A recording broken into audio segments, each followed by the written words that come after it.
Get the keys to the kingdom.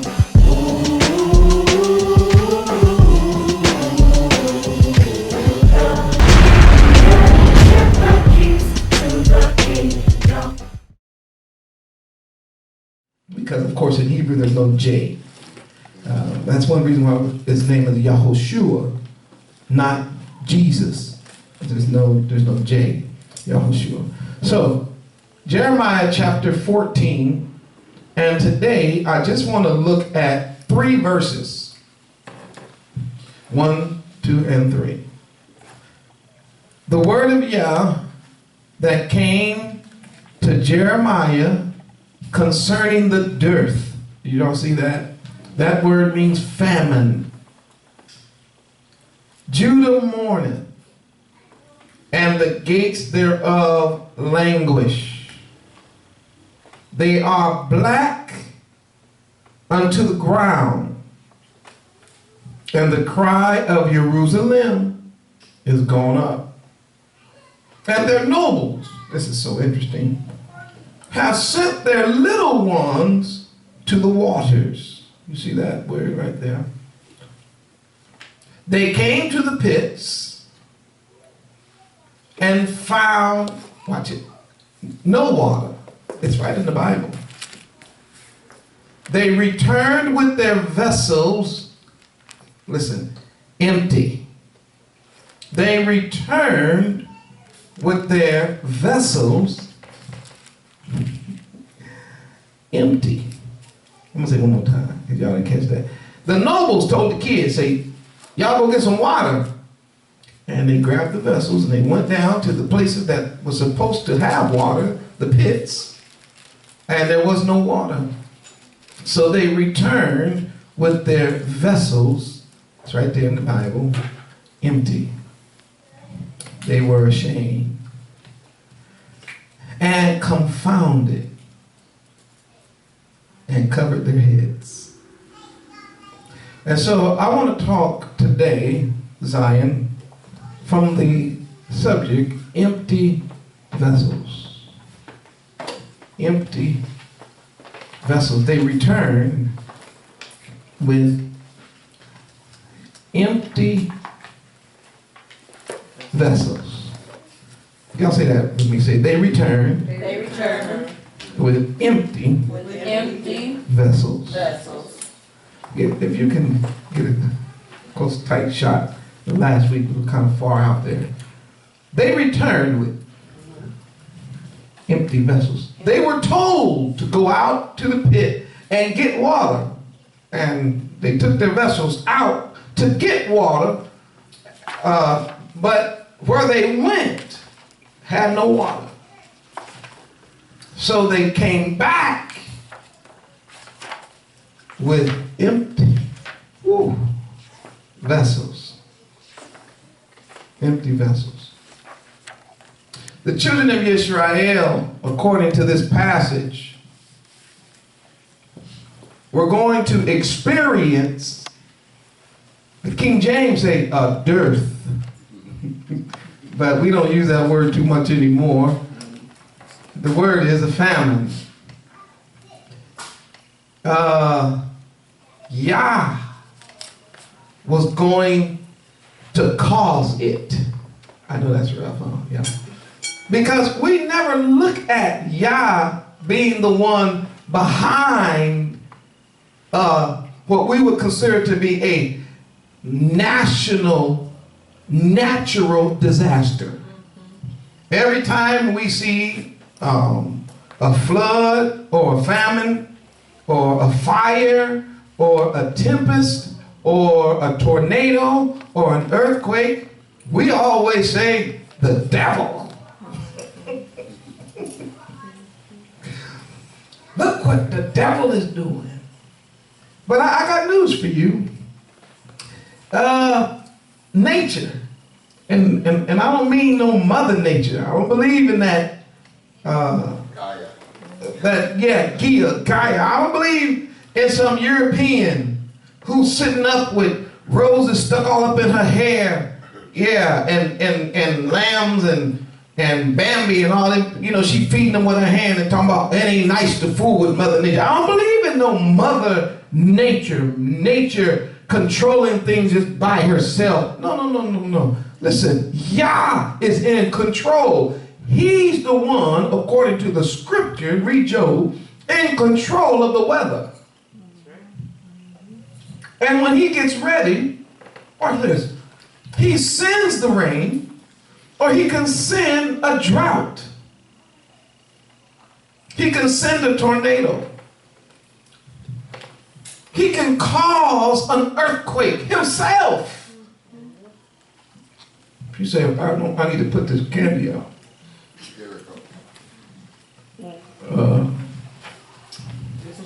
Y'all got me. Hold on, I'll just eat it. Ain't nothing but a minute.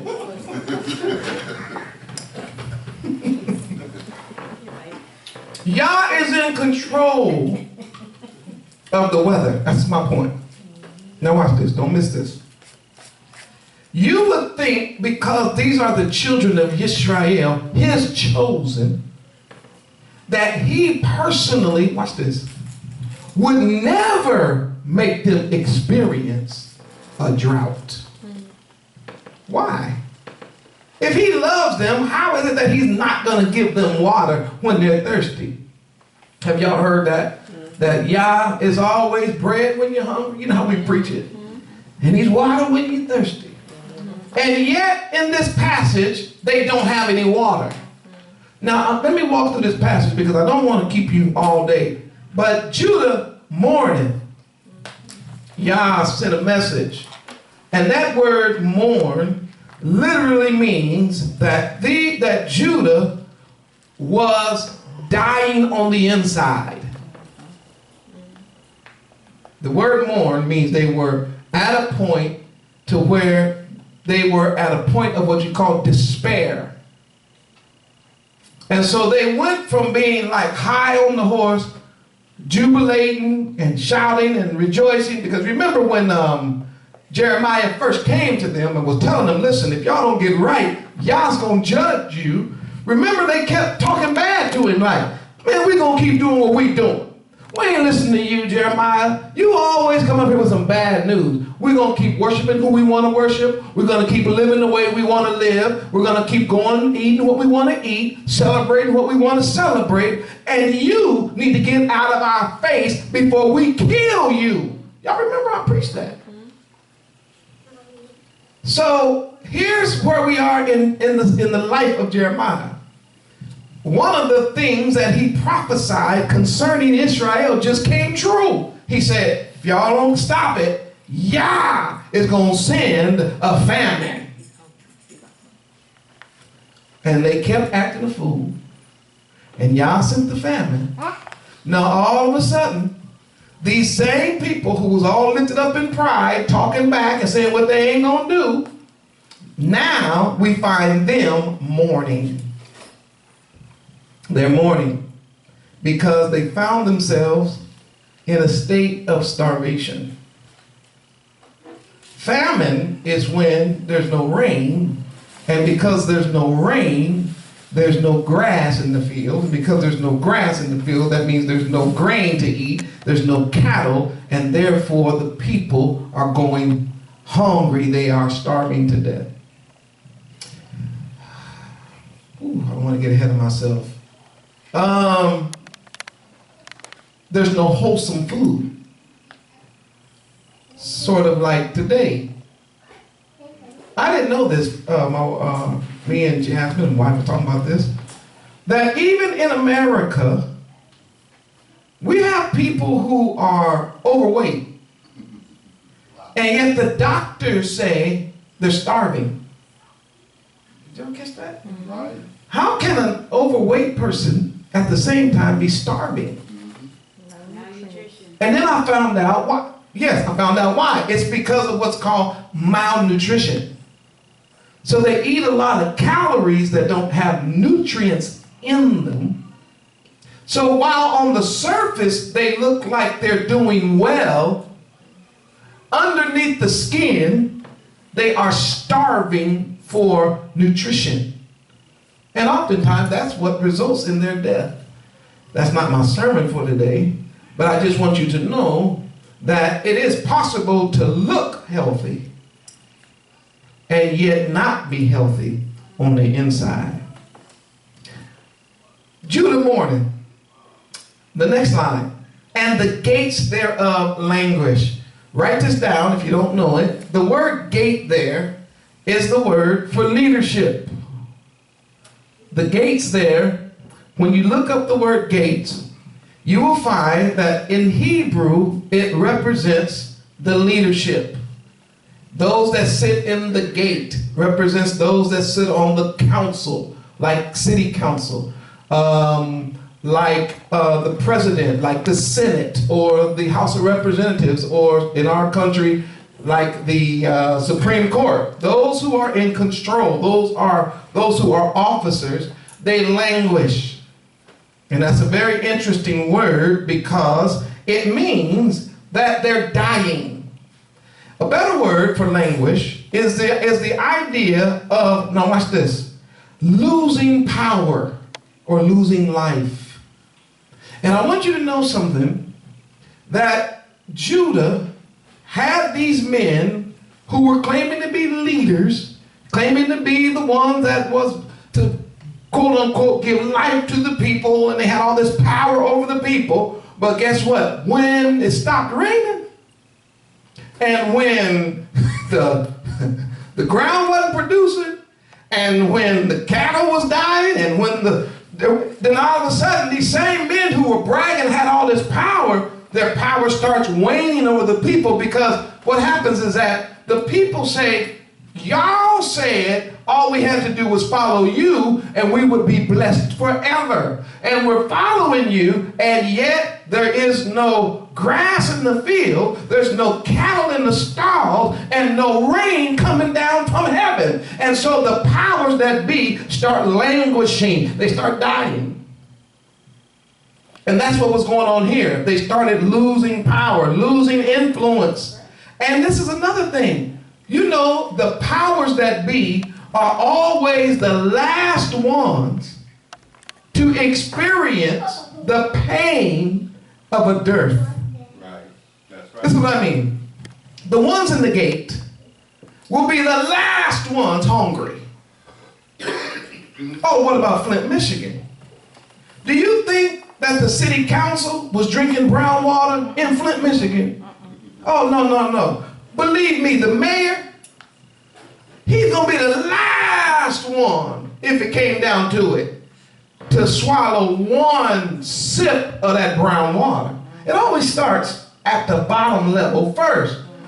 So as it is in something like that, so it is in any other situation. Listen, y'all going to be out of a house before your senator is out of a home. You get that? You're going to lose a job before your representative loses a job. When it finally starts to affect the powers that be, that's the only time that they will start trying to take action. First time say, hey, councilman, say yes. It ain't no rain and my crops failed. Well, maybe you need to go pray, hon. Have more faith. Now, how come he said that? He said that because, see, his cupboard is packed. You get it? His closet is full. His barns are running over. So he tells you, pray about it, it's going to be all right. So you say, okay, you go pray about it, and it don't change, and then come back. Say, hey, I went and prayed, and we still hungry. So eventually, the dearth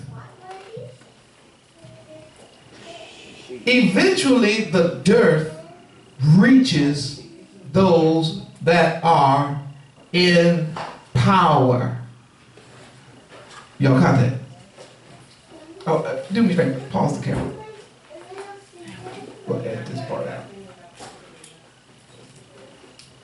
Gotta feed the kids. Intermission.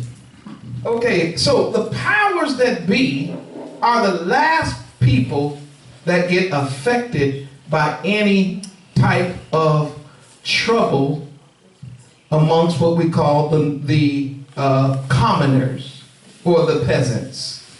I know they don't act like it in America, but we do have what's called a ruling class, and we have a peasant class in this country.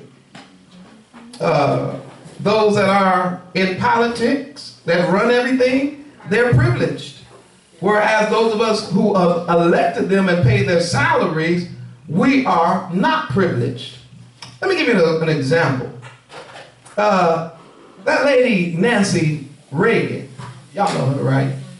Her and her husband was responsible for getting a lot of them drugs over here, but that's a whole nother story.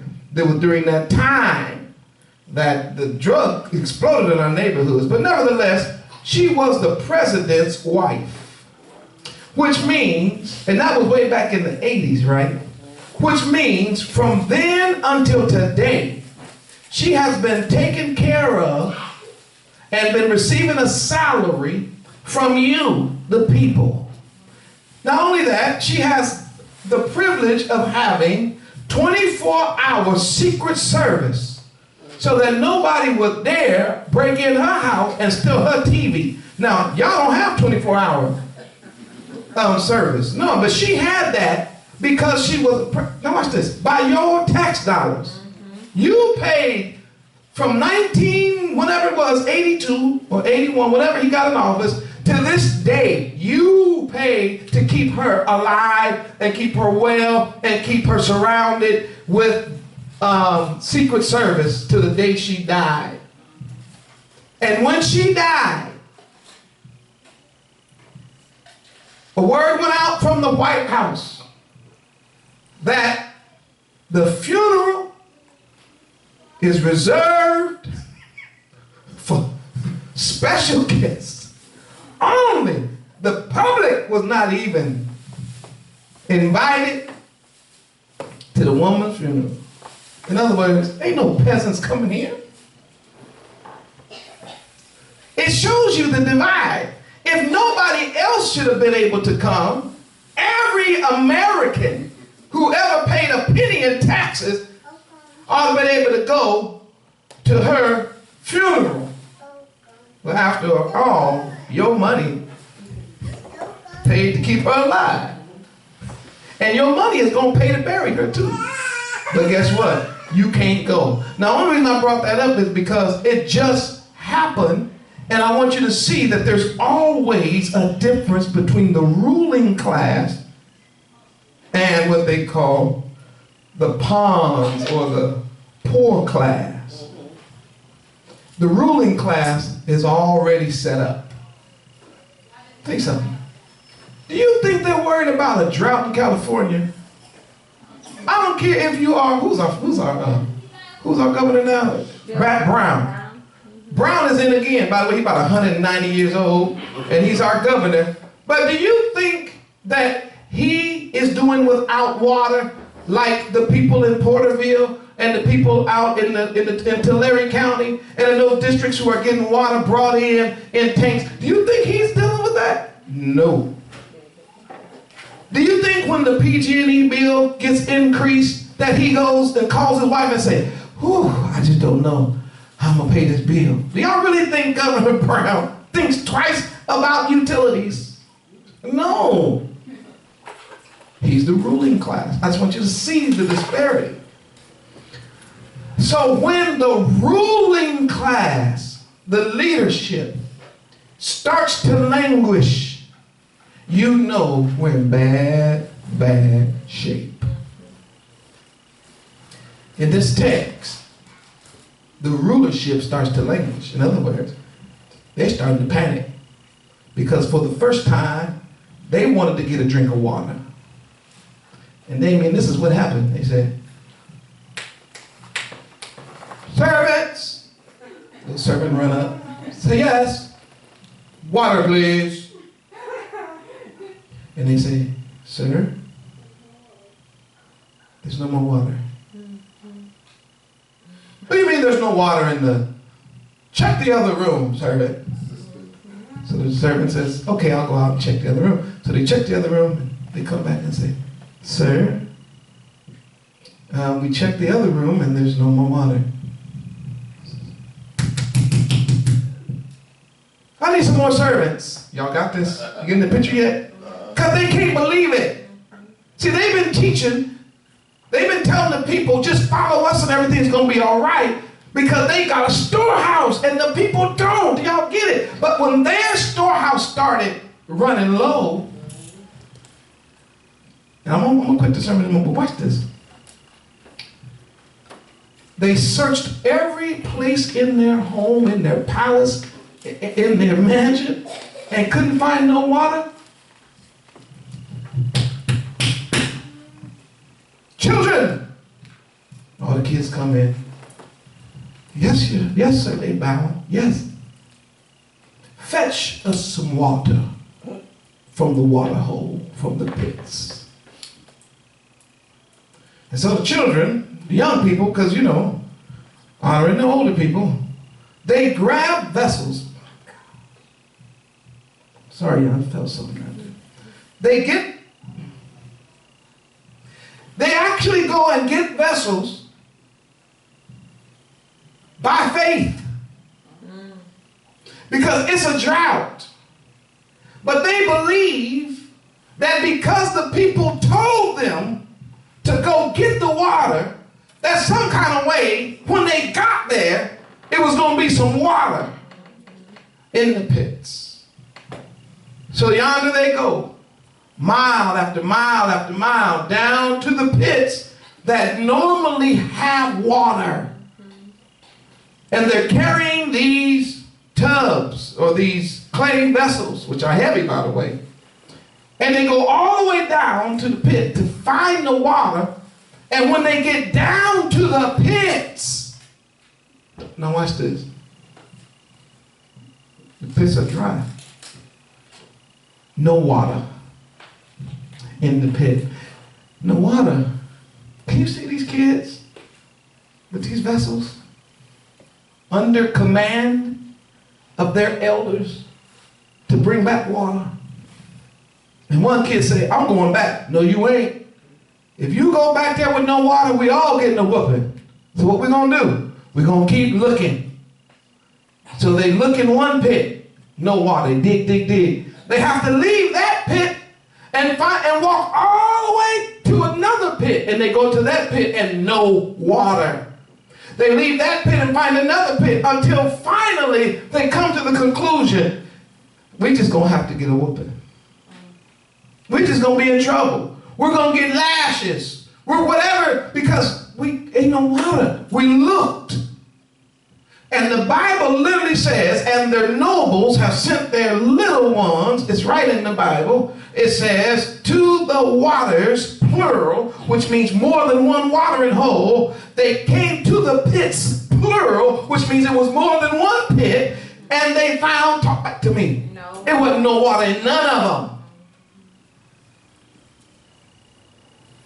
And then it says, they returned, it's right in the Bible, with their vessels, talk back, talk back, empty.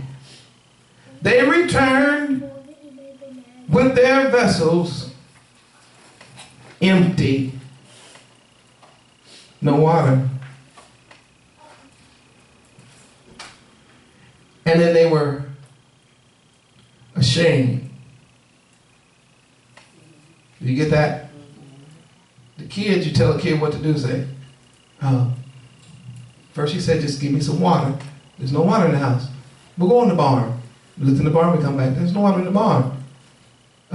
Because this noble class is so separated from the common man, he don't think that the drought is really that bad until he gets thirsty.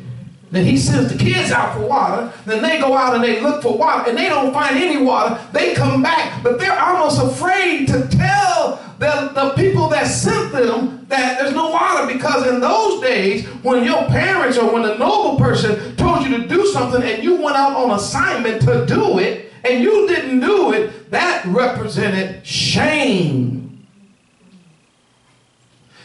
There's a New Testament verse for that found in the book of Timothy, which says, study to show yourself approved, a workman unto Yah that needeth not be ashamed. It's the same idea. You get a task and you are supposed to be able to accomplish that task, so when you come back, you will be honored instead of reprimanded. The reprimand is what brings the shame. So when they came back, they didn't have anything in their vessels. They were empty, but they were also confounded.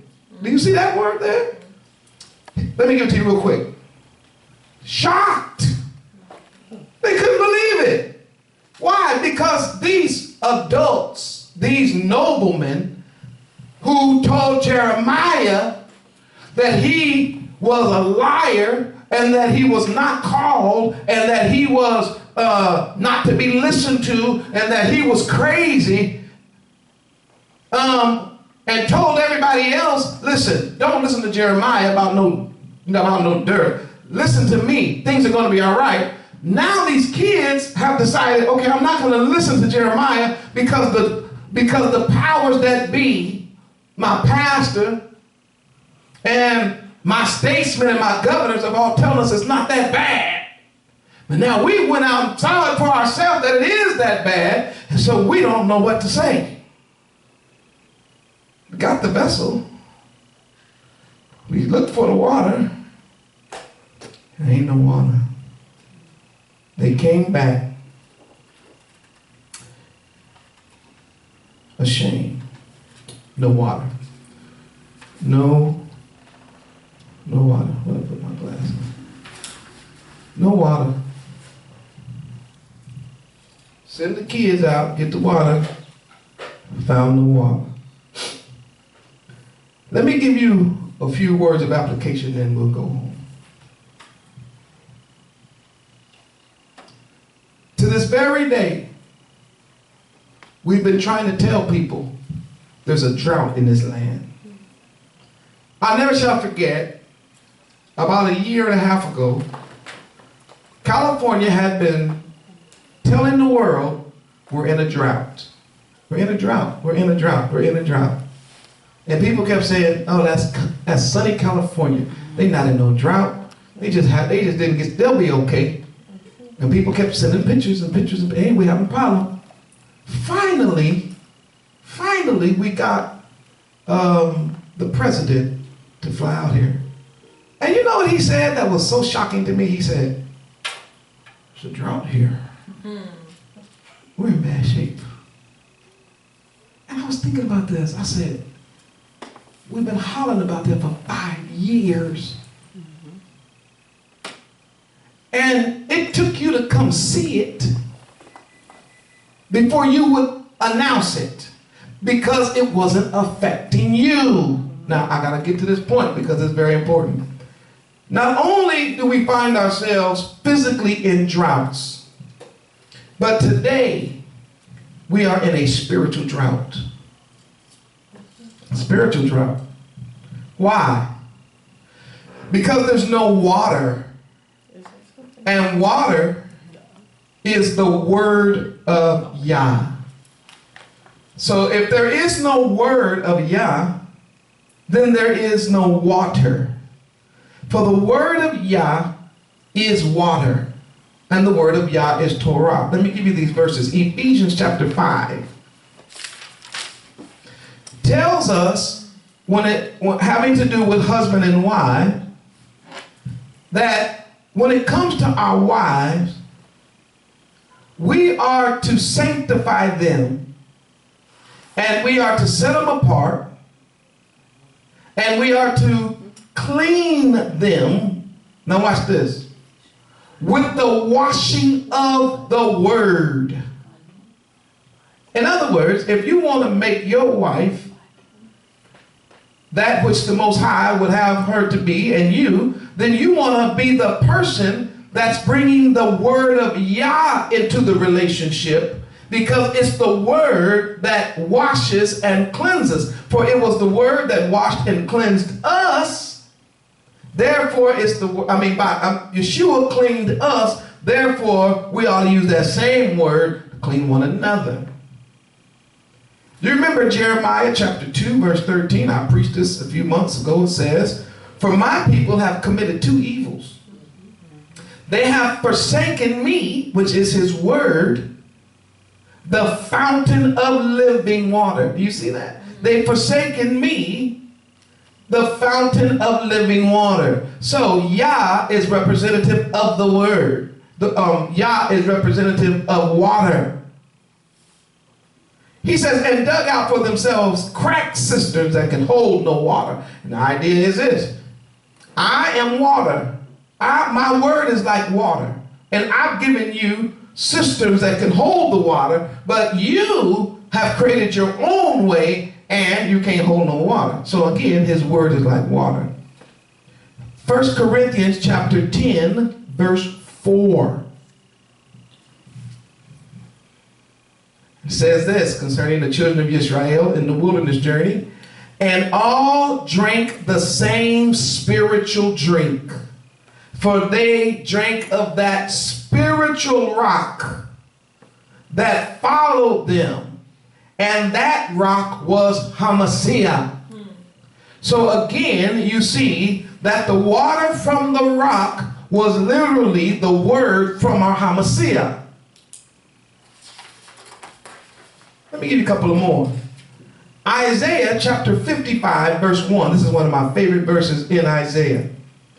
"Ho, everyone who thirsts, come to the waters." You see it? If you're thirsty, come to the waters. Now, interesting enough, when the noble people got thirsty, they sent the kids to the water holes, the pits. But when the kids got there, there was no water.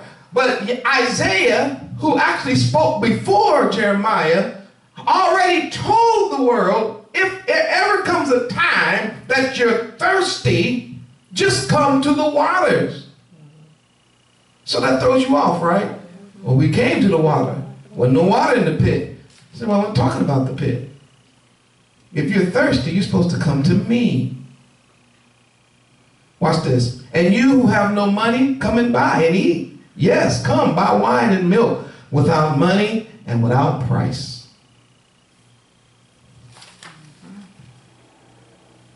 Now let us look at an individual situation where one person was thirsty. Go to St. John chapter 4, and we'll just start at verse 10. We don't even have to read the whole chapter, but just look at verse 10. This is a woman who had came to a well to draw water. And Yeshua answered and said unto her, "If you knew the gift of Yah," do you see that in your Bible? "And who it was who says unto you, give me a drink, you would have asked him, and he would have given you," what? "Living water." So again, Zion, what you see here is that Yah always wants to give his people water, but he wants to give them the living water, which is his word. The woman said unto her, "Sir," this is so funny to me. She said unto him, "Sir," that was being polite. She really wanted to say, "You kind of crazy. Talking about you just carrying water around with you all the time." So she doesn't say that. She takes the more noble route and she says, "Sir, you don't have nothing to draw with." You talking about giving me some water, and I'm looking at you, and you sitting on the well. I don't see bucket. I don't see rope. Come on, talk back to me. I don't see nothing. How is it without a bucket and without a rope, are you going to give me water when this well is deep?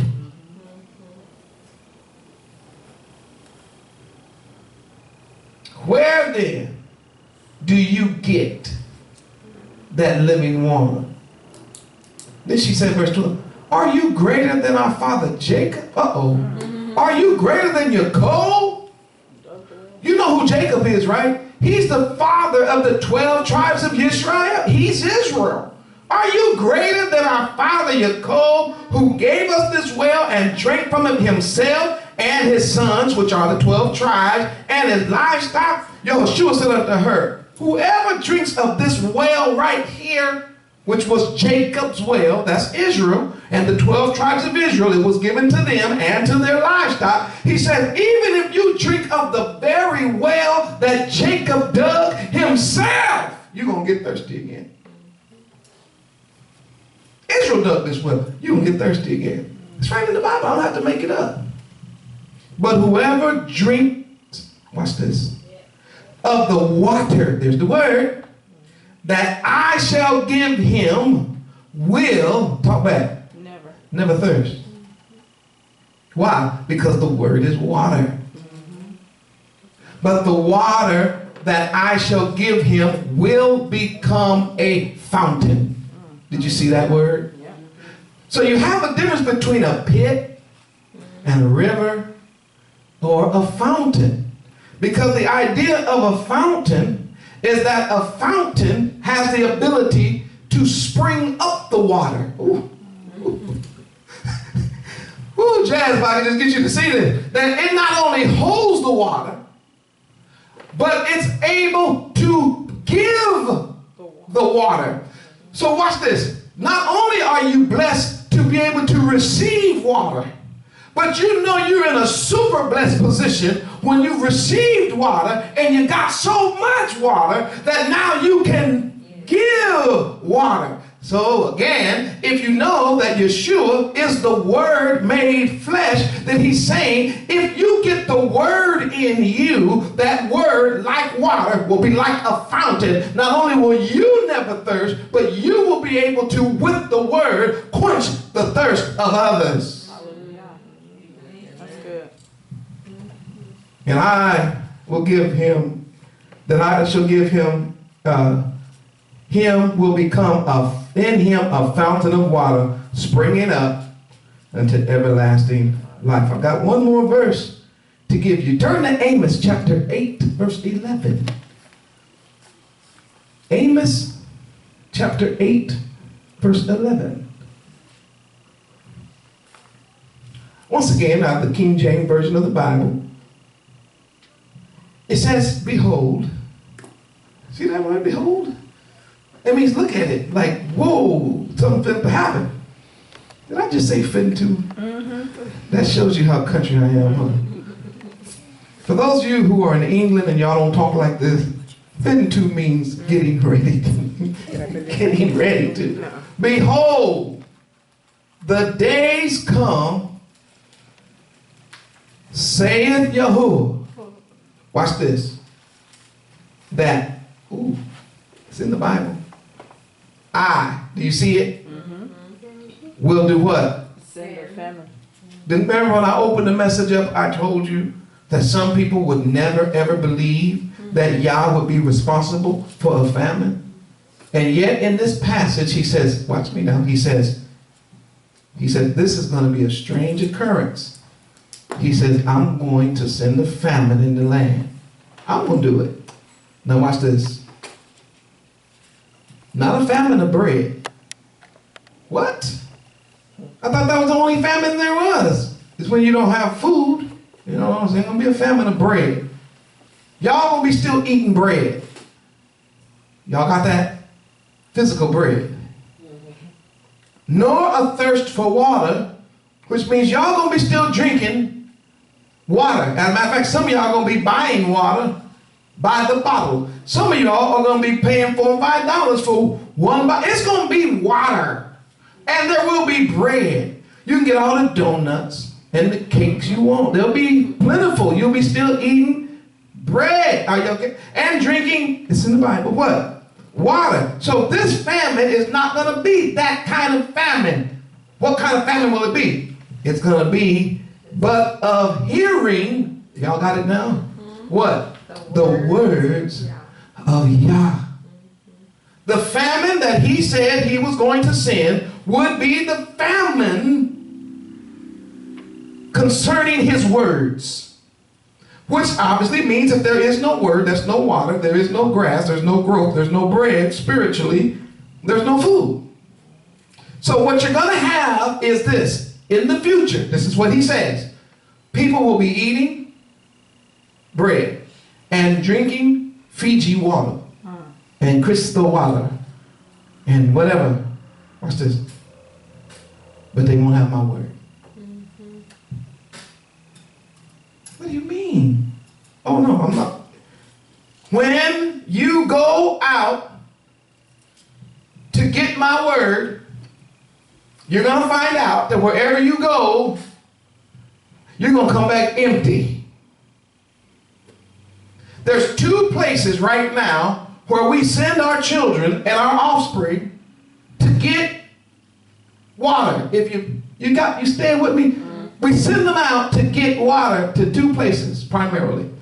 Number one, you tell your child, go get an education. If you want to make it in this world, if you want to be fulfilled, you need a good education. So we send them to elementary school, and when they get out of elementary school, they know 1 + 1 is 2, but not much more. And then they go to junior high school with their water pots, and then they go to high school with their water pots. Y'all with me? With their vessels. And watch this. Still come back empty. So wait a minute. Grandma only made it to the 10th grade because she had to work in the fields. Because the family was too poor for everybody to go. And yet, she knew how to find Afghanistan on a map. She knew the difference between geography and geology. And she only made it to the 10th grade. You graduate from college, and you cannot find your own home city on a map. Something has happened. You went out with a vessel. Y'all stay with me. Watch this. You went out to find substance, water, and you come back and your vessels is empty. So you say, well, okay. Send them to school, and they're no better as people as they were when I sent them. As a matter of fact, in a lot of cases, school has actually made some of our people worse. But I don't want to belabor that point. Another place we send them is to church. Y'all go to church. Here's your vessel. Take your vessel to church. So they go to church thinking that they're going to have their vessels full of living water. And next thing you know, they're still empty. So, boy, what's wrong with you? I don't know. What's happening in your life? How come you're not happy? You went to school. I know, but I'm empty. But you've been going to church ever since listen, this is funny amongst our people. I've been sending you to Sunday school. You didn't go yourself. I've been sending you ever since what's wrong with you? I don't know, I just feel empty. And so there's this huge sense of emptiness and despair among Hebrew Israelites worldwide because you keep thinking you're going to get living water from dead pits. Oh, they dried up. People are empty. Church building full, but the people empty. You get that? Israel empty. And got more stuff now than we ever had in history in the land of our captivity, and yet we're empty. Got more clothes than we can ever wear. You say, what's wrong with you? I don't know. On the inside, I just feel empty. We drive more than one car, and yet we are still empty. We got jewelry, we got gold in our ears, gold on our nose, gold on our teeth, gold around our neck, gold on our ankles, gold on our wrists, gold on our fingers, and gold on our toes, and yet depressed and wondering, what's wrong with my life? And you say, are you okay? Say, yeah, but I still feel empty.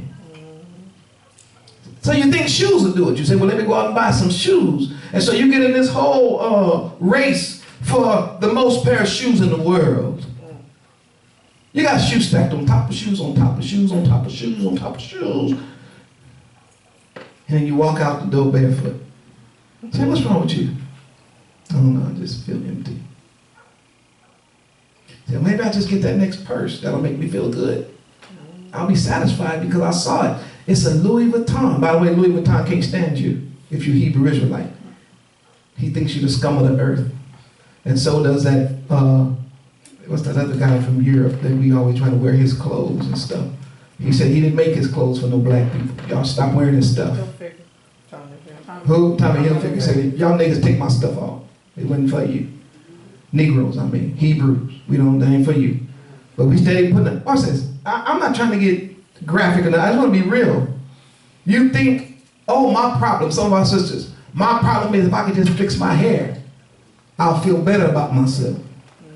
So you go out and get weaves and extensions and paint it black and paint it purple and paint it yellow. One day it's down to your butt, the other day it's up on your shoulder, another time it's in ponytails, another time it's dreaded because you think eventually something is going to satisfy me. And you talk to that person, and on the outside they like they have it all together, but on the inside, empty. Says, okay, if hair didn't do it, maybe makeup. So you go to these classes and you learn how to put on your makeup. Because you know we are professionals at putting on a mask. So you see all these beautiful people. As a matter of fact, I was online looking at folk before and after. And some of those are criminal. Some of you sisters are so cold with that makeup. You can be Dr. Jekyll, Mr. Hyde. I mean, like, whoa, like that is that. I mean, you are you. But when you put it on, you fool everybody, and everybody says, wow, look at this. But you know what? Catfish. On the inside, though, with all that, still empty. We live in a time where we get our nails done, can get our feet done. Empty. We got iPad, iPhone, desktop, laptop, flat screen, HD, degrees from colleges. We got degrees in psychology, and yet the psychologist is empty. We have degrees in biology, and yet the biologist is empty. We've got degrees in sociology, but you talk to the sociologist, the person himself that's doing the work, find out they got problems too. What is it? Feel empty inside. So some people try to fill it. They say, well, you know what? If I just get the right girlfriend. So you end up with 50 girlfriends, and then somebody and then you say, man, why you got 50 girlfriends? Maybe the 51st one is going to be the one that's going to stop me from feeling empty.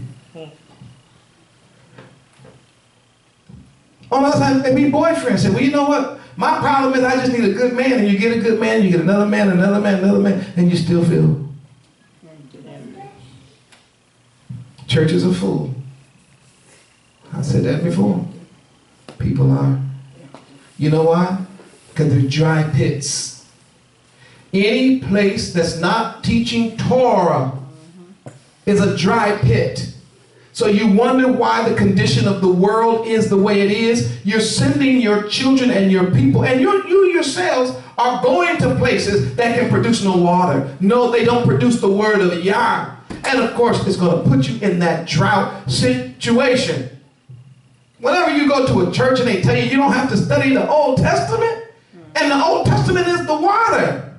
There is no such thing as a New Testament. The only book that the prophets and the preachers and the apostles and the Hamashiach himself had was the Tanakh. That's all they had. Throw that away, you have nothing. And yet you wonder how you could be a member of a church that many years and still be empty on the inside.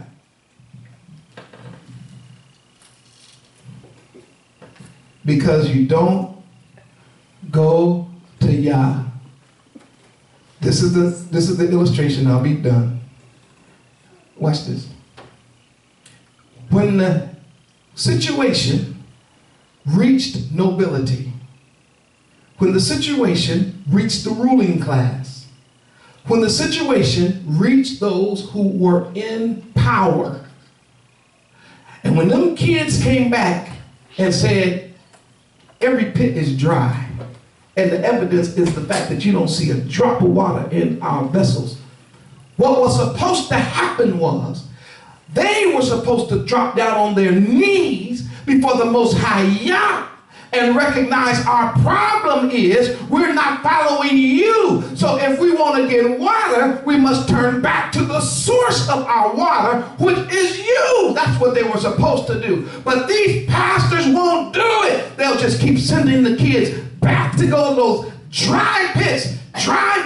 And as a result, our people are still dying. They are still empty. They still don't know who they are. They have no heritage. They have no hope for the future. They're just trying to survive day by day. They are hooking up with gangs. They are killing their own children. They are alcoholics. They are obese. They are full of diabetes. They are going blind. They are going crippled. They're shooting each other in the streets. They think that it's normal to be a hoe. Yep. They think it's normal to be a thug. They think it's normal because the pastors won't bow their knee and say, look it, these are just empty pots. What we need living water. The only hope is to return to the Torah. Yah alone is our fountain of living water. He's the good sister that can hold water. He's our water from the rock. He's our water in dry places. He's our living water. He alone will quench our thirst. I want everybody to bow your head.